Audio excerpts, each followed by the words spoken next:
Hello everyone, today I wanted to show you how to make churro cake pops.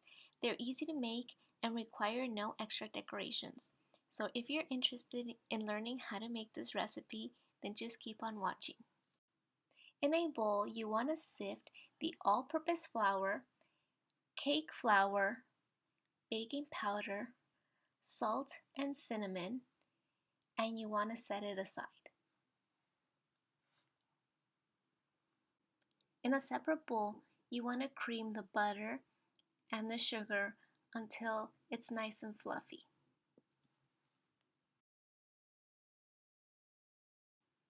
Next, you want to mix in the egg and vanilla extract and mix until they are well incorporated. Next, you want to add the flour mixture in 3 batches, alternating with 2 additions of milk, and beat until well combined.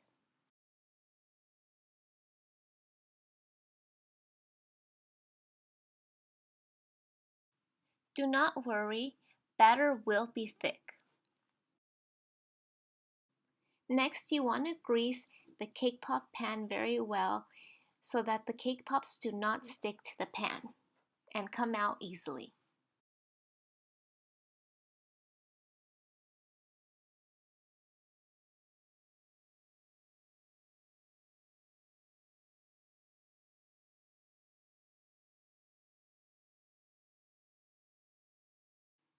Once you're ready to fill in the pan with the batter, you want to put the batter in a piping bag and cut the tip and start filling the pan 1 cake pop at a time. When you're filling the pan with the batter, you want to make sure you overfill it just by a little bit so that when they rise, they have a nice round shape.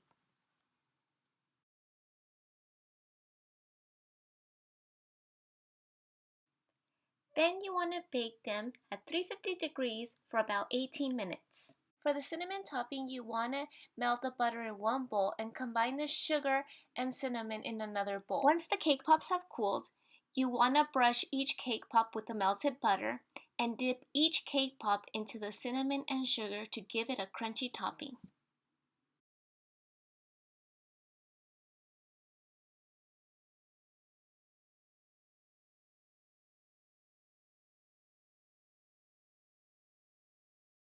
Once you have added the cinnamon and the sugar to each cake pop, you can then take a popsicle stick or a straw and add it to the cake pop. If you did like this video, please give it a thumbs up. Thank you so much for watching, and I'll see you in the next one.